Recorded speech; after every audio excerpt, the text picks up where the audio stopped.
Vous êtes-vous déjà demandé si votre âme avait un âge différent de votre corps physique? S'il existait une horloge cosmique invisible, marquant les phases de développement spirituel que la plupart des gens traversent inconsciemment? Rudolf Steiner a découvert quelque chose qui change tout dans notre façon de comprendre la vie humaine. Il a cartographié 3 grandes périodes spirituelles, chacune durant exactement 21 ans, et a révélé que ce qui se passe durant chaque phase détermine non seulement qui vous devenez dans cette vie, mais aussi le destin de votre âme dans les prochaines incarnations. Avant de continuer, je dois vous mettre en garde. Ce que vous allez découvrir dans les prochaines minutes pourrait expliquer des crises que vous avez vécues, des décisions qui vous semblaient inexplicables, et même des relations qui se sont terminées sans raison apparente. Parce que tout cela pourrait être lié aux transitions entre les âges spirituels que vous avez traversés sans le savoir. L'Église ne vous l'a jamais enseigné. La psychologie conventionnelle l'ignore complètement. Mais Steiner, grâce à ses investigations dans les archives akashiques, la mémoire cosmique de tout ce qui s'est déjà passé, a réussi à cartographier avec précision ce qui se produit à chaque phase du développement humain. Et ce qu'il a découvert contredit pratiquement tout ce qu'on nous a enseigné sur le vieillissement et le but de la vie. Commençons par les bases.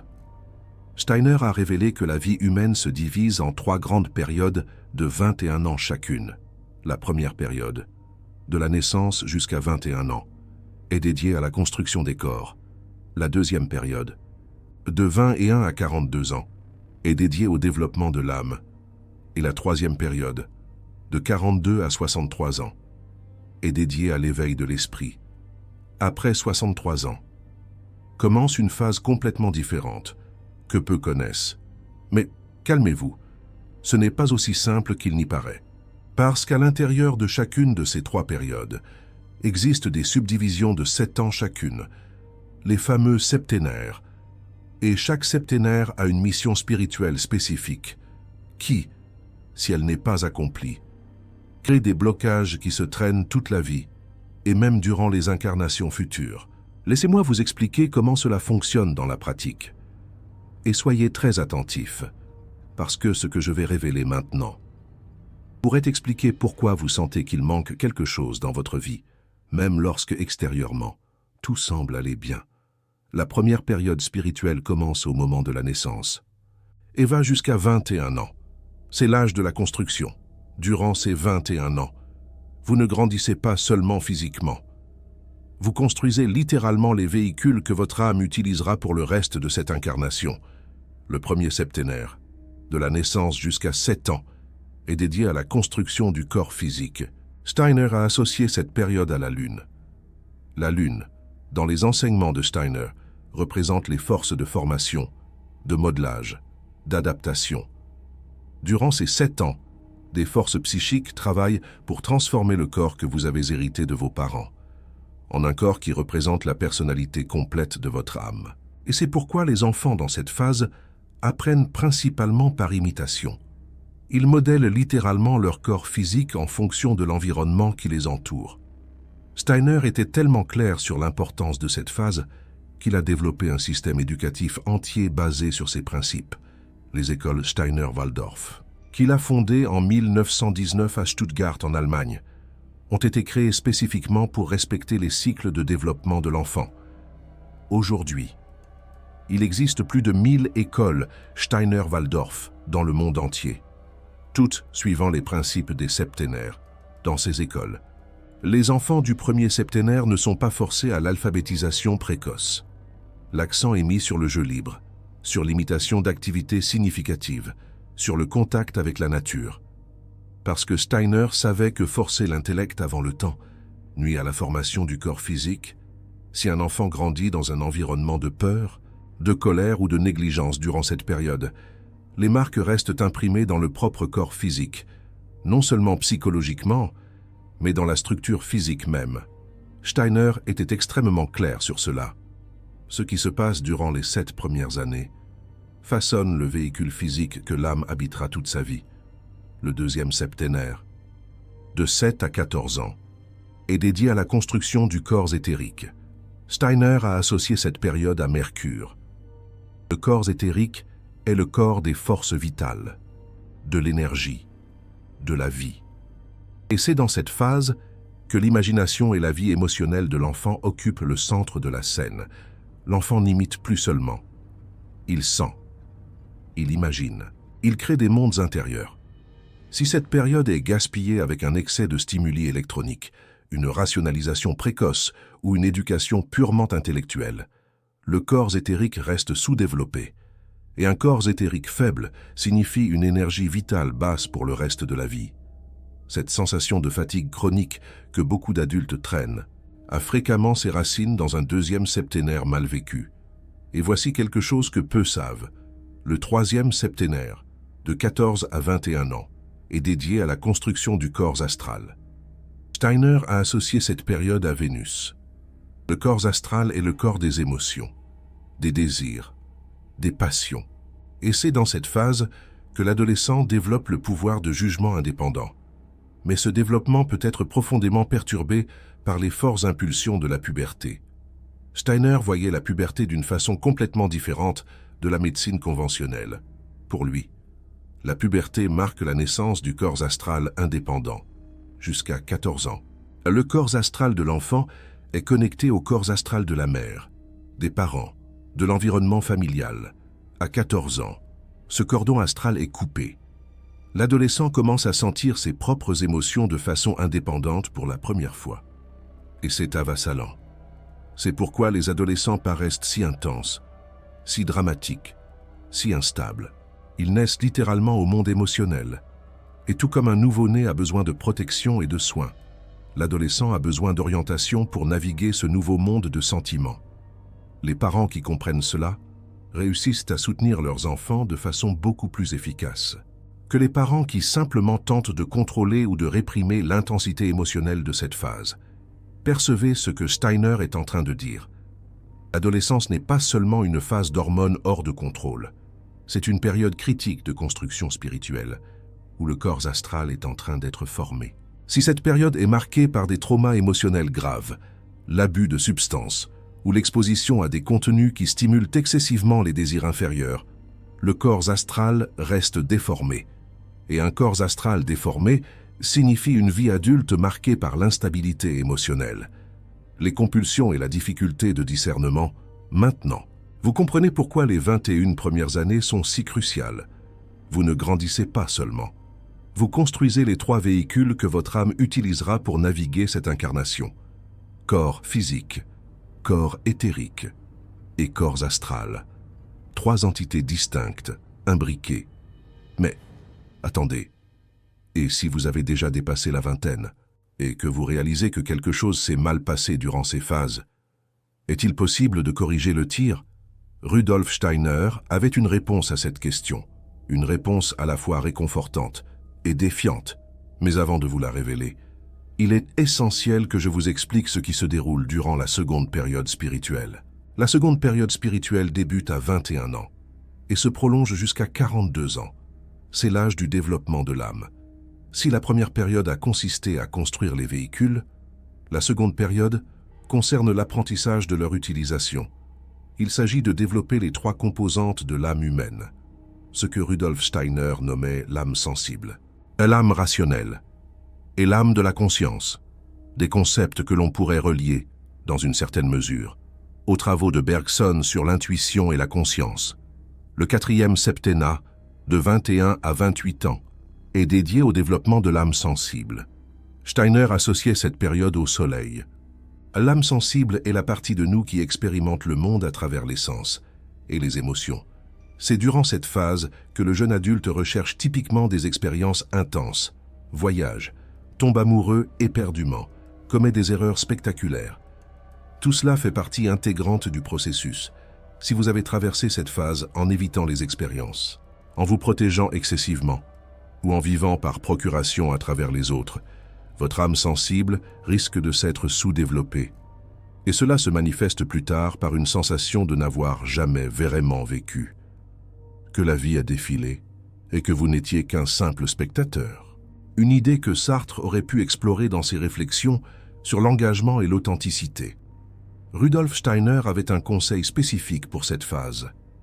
Il affirmait que le jeune adulte devrait rechercher des expériences variées, rencontrer des personnes différentes, voyager si possible, expérimenter différentes formes de travail, non pas pour accumuler des conquêtes extérieures, mais pour offrir à l'âme sensible la matière première dont elle a besoin pour se développer. Une âme sensible bien développée est le fondement de toute intuition artistique, de l'empathie véritable, de la capacité à ressentir ce qui est vrai et ce qui est faux, une sensibilité que l'on retrouve chez les grands artistes. Comme Édith Piaf, capable de traduire en chansons les émotions les plus profondes, nombre de personnes qui se sentent aujourd'hui déconnectées de leurs émotions, qui sont incapables de ressentir la joie ou la tristesse profonde, ont vécu un 4e septennat excessivement contrôlé ou protégé. L'âme sensible a besoin de liberté pour expérimenter, y compris pour commettre des erreurs. Les erreurs de cette phase ne sont pas des échecs.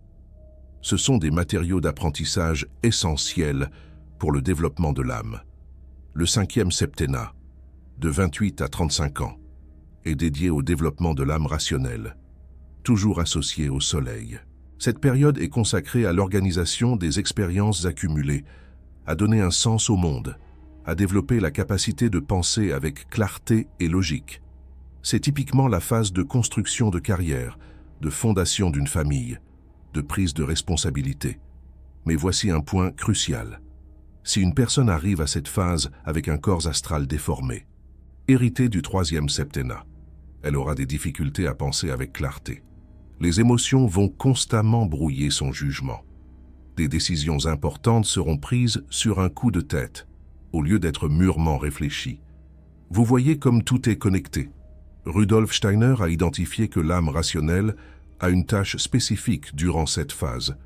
Elle doit développer ce qu'il appelait la pensée pure, la capacité de penser sur sa propre pensée, non pas simplement réagir à des stimuli extérieurs, mais observer ses propres processus mentaux.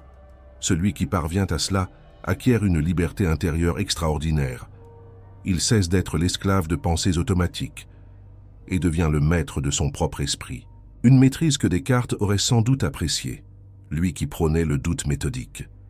La plupart des gens ne développent jamais cette capacité. Ils pensent qu'ils pensent. Mais en réalité, ils ne font que reproduire des schémas mentaux hérités de leur famille, de leur culture, des médias.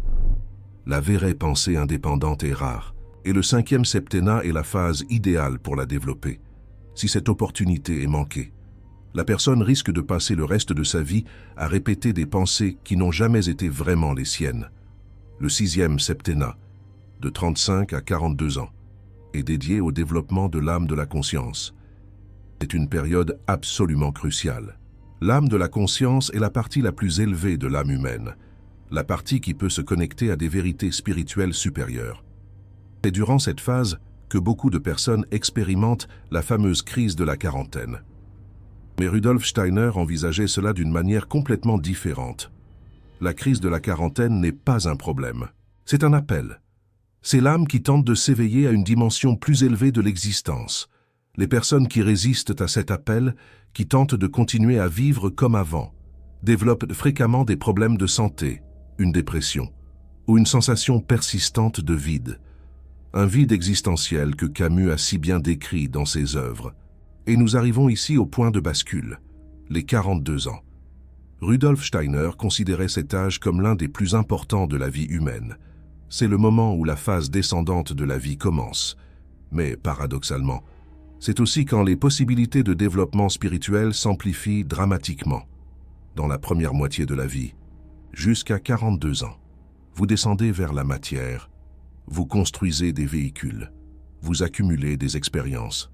Dans la seconde moitié, vous commencez à remonter, à spiritualiser tout ce que vous avez construit. C'est une loi cosmique, et celui qui tente d'ignorer cette loi en paie un prix très élevé. Rudolf Steiner utilisait une image très puissante pour expliquer cela. Il comparait la vie à une montagne. Dans la première moitié, vous gravissez la montagne, vous gagnez en altitude, vous conquérez du terrain. Au sommet, à 42 ans, vous avez la vision la plus large. Dans la seconde moitié, vous descendez la montagne. mais vous emportez avec vous toute la sagesse que vous avez accumulée durant l'ascension. Le problème, c'est que la culture moderne valorise seulement l'ascension. Elle ne reconnaît que les conquêtes extérieures, la jeunesse, la vigueur physique. Quand la personne commence à descendre la montagne, elle a l'impression qu'elle est en train d'échouer.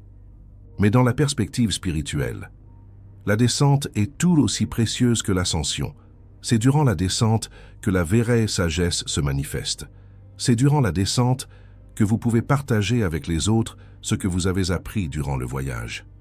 Rudolf Steiner avertissait que celui qui tente de continuer à monter après 42 ans, celui qui résiste à la descente, finit par se détruire. C'est comme un athlète qui continue à forcer son corps bien au-delà de ce qu'il peut supporter.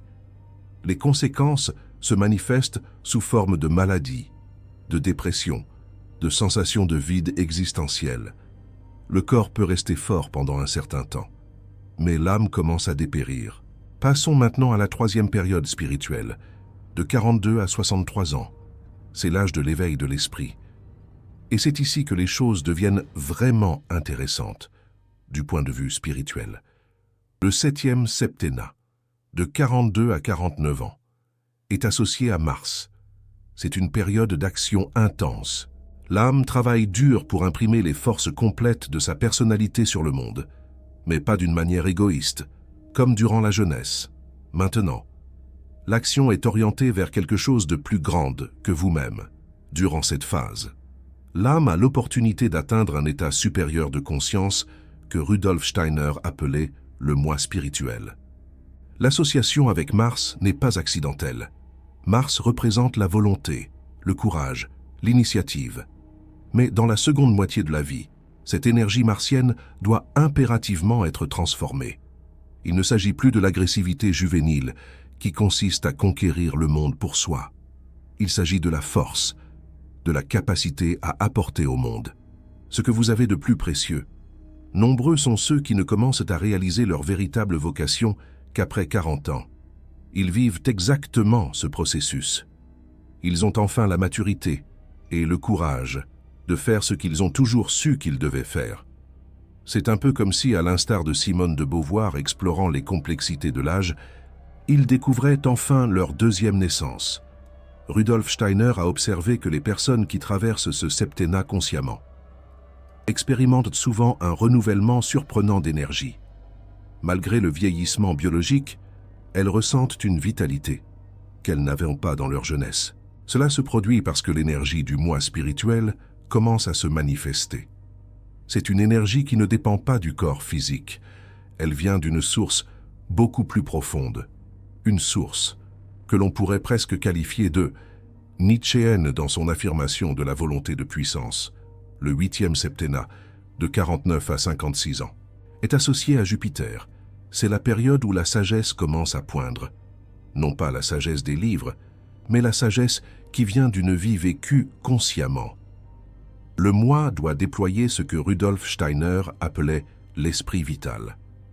Les personnes qui traversent cette phase consciemment deviennent souvent des conseillers naturels, des guides pour les plus jeunes, un peu comme des figures tutélaires, à la manière d'un Jean-Paul Sartre guidant la jeunesse existentialiste. Jupiter, dans la tradition ésotérique, représente l'expansion, la bienveillance, la vision large. La personne, dans ce septennat, commence naturellement à penser en termes plus larges, non plus seulement sa famille ou son cercle immédiat, mais la communauté, l'humanité, les générations futures.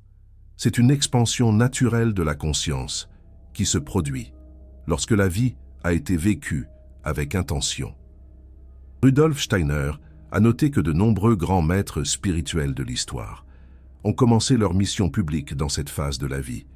Ce n'est pas un hasard. C'est quand la combinaison d'expériences vécues et de maturité spirituelle permet à la sagesse de fluer naturellement. Avant cela, même si la personne a des connaissances, il manque quelque chose. Après 49 ans, si la vie a été vécue consciemment, ce quelque chose se manifeste enfin. Et enfin, le 9e septennat, de 56 à 63 ans. Ceci est associé à Saturne. Rudolf Steiner a été très catégorique en disant que les 56 ans marquent un point de bascule important dans la vie. C'est à ce moment-là que de nouvelles capacités intuitives et spirituelles émergent pour la conscience, surtout si la personne a été guidée à travers la vie, par le cœur et par l'âme. Saturne est la planète du temps, de la structure, de la maturité finale. Dans l'astrologie traditionnelle, Saturne était souvent craint, mais Rudolf Steiner le voyait différemment. Saturne représente la cristallisation de la sagesse, la capacité de voir la vie comme un tout cohérent. La personne, dans ce septennat, si elle a vécu consciemment, commence à percevoir le sens profond de tout ce qui s'est passé. Les soi-disant échecs révèlent leur but caché. Les tragédies montrent les leçons qu'elles ont apportées. Rien n'est gaspillé. C'est aussi la période où beaucoup de gens commencent à se préparer consciemment pour la mort, non pas de manière morbide, mais comme une reconnaissance que la vie physique a une fin et que ce qui compte vraiment, c'est ce que l'âme emporte avec elle.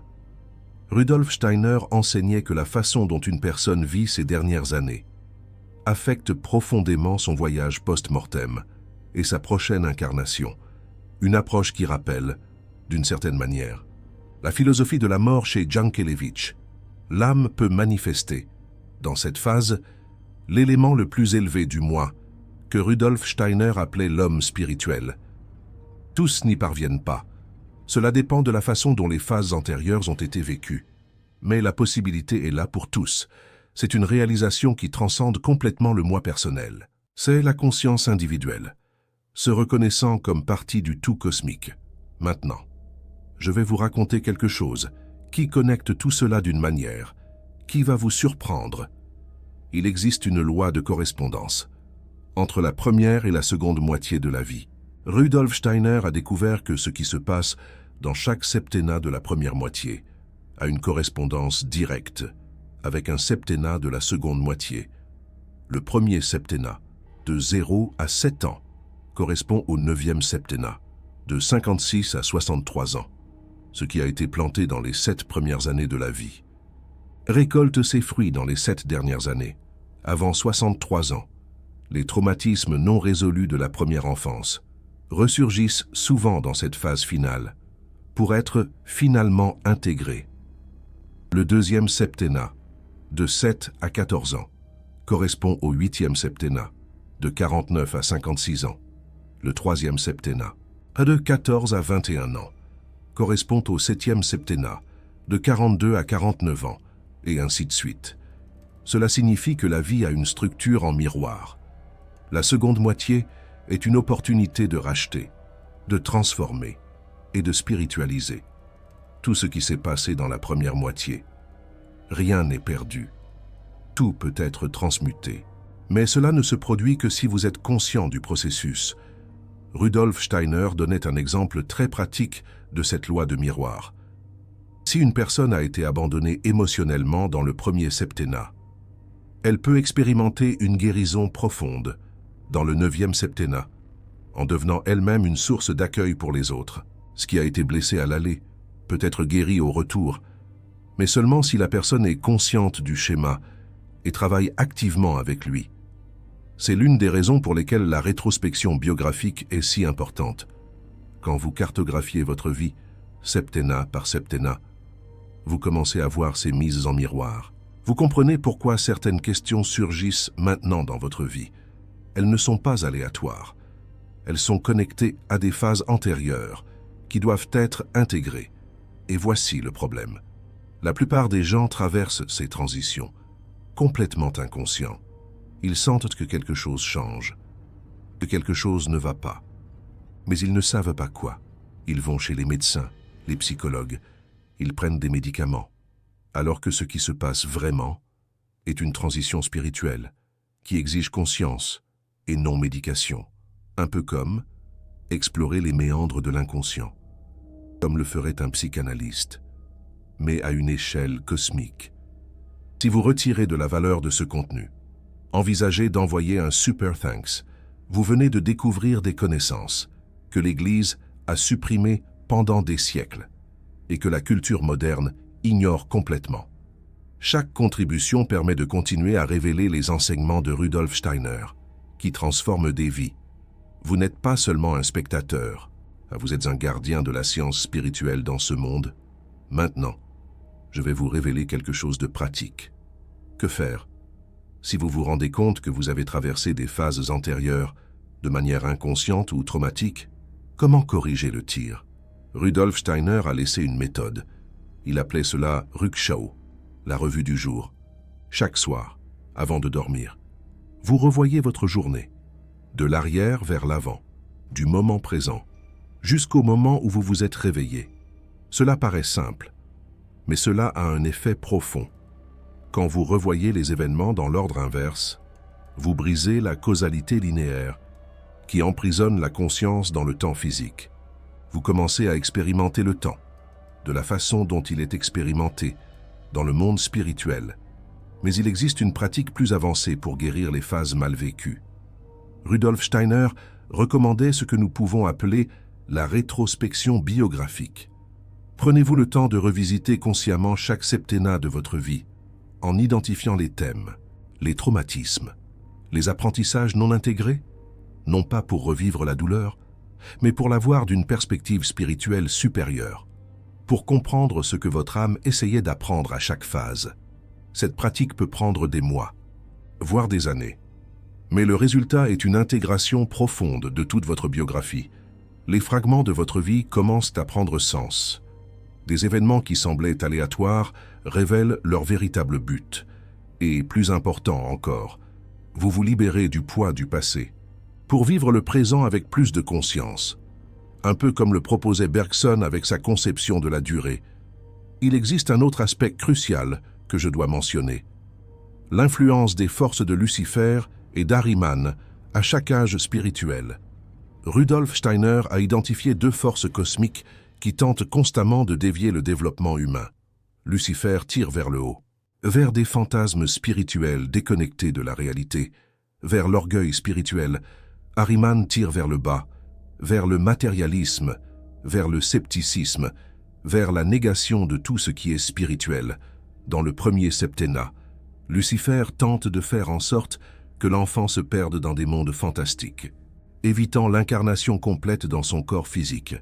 Ahriman tente d'endurcir l'enfant prématurément, le privant de l'imagination et du rêve nécessaires à un développement sain dans le deuxième septennat. Lucifer tente de faire en sorte que l'adulte se perde dans des expériences émotionnelles intenses, sans intégration.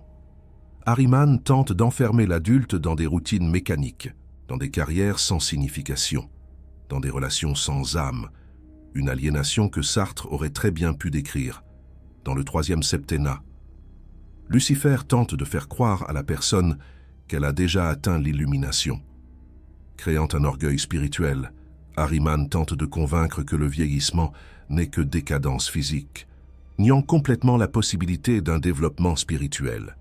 Le chemin du milieu, le chemin du Christ dans la terminologie de Rudolf Steiner, est de trouver l'équilibre entre ces deux forces à chaque phase de la vie. Ni fantasme excessif, ni matérialisme paralysant, ni orgueil spirituel, ni négation de l'esprit. Maintenant, je vais partager quelque chose qui pourrait changer votre perspective sur votre âge actuel. Quel qu'il soit, chaque phase de la vie a des dons uniques qui ne sont disponibles que durant cette phase. L'énergie et l'ouverture de la jeunesse, la profondeur et l'expérience de la mi-vie, la sagesse et la sérénité de la maturité. L'erreur la plus courante est de tenter de vivre une phase avec les caractéristiques d'une autre. Des adultes essayant de maintenir l'énergie et l'irresponsabilité la jeunesse.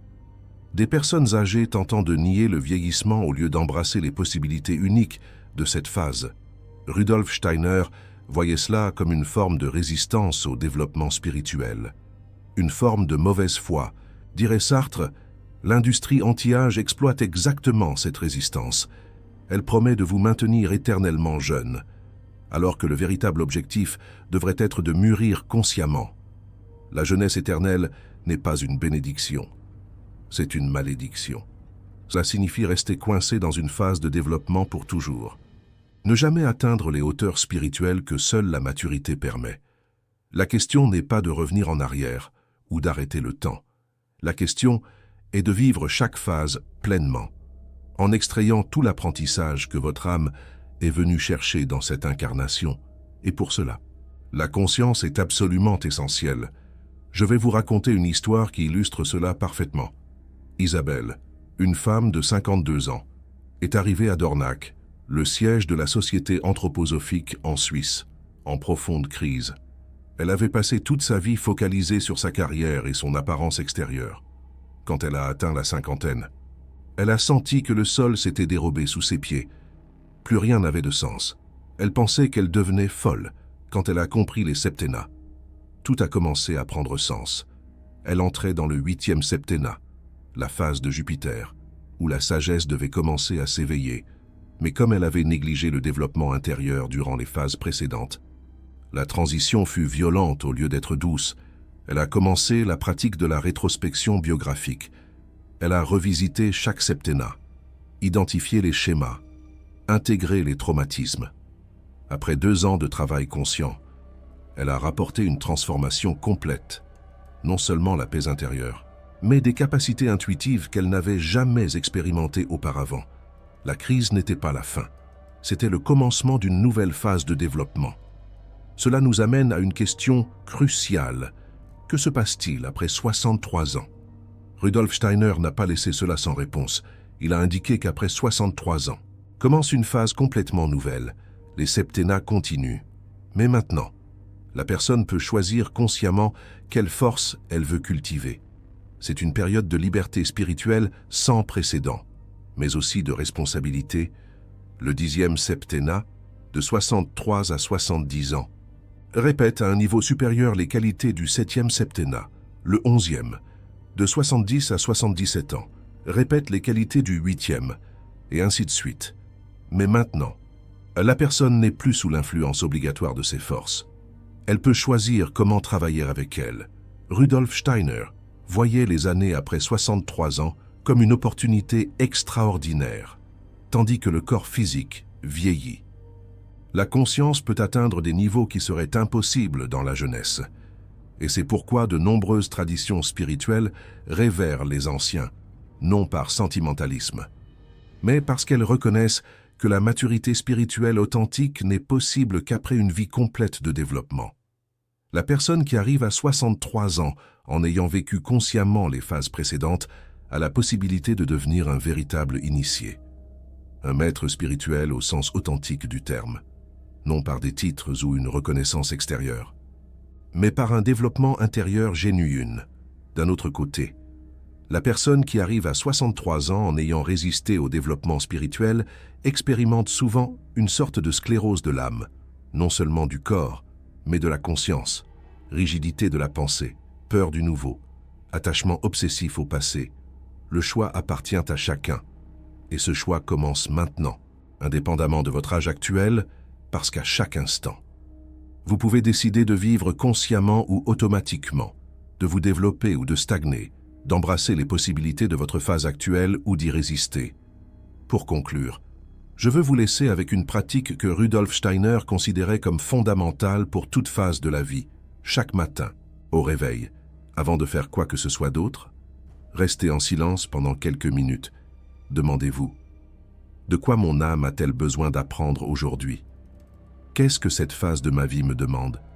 Et ensuite, écoutez, non pas avec les oreilles physiques, mais avec le cœur. La réponse peut venir comme une pensée, une sensation, une image. Elle peut venir durant la journée comme une synchronicité. Elle peut venir la nuit dans un rêve. Mais si vous demandez avec sincérité, la réponse vient toujours parce que votre ange gardien, qui connaît le plan complet de votre vie, est toujours prêt à vous guider. Il a simplement besoin de votre permission et de votre attention. Polémique pour les commentaires. Rudolf Steiner avait-il raison d'affirmer que la crise de la quarantaine est un appel spirituel et non un simple problème? Ou pensez-vous qu'il est exagéré d'attribuer une signification spirituelle à une crise qui pourrait être expliquée biologiquement? Partagez votre point de vue.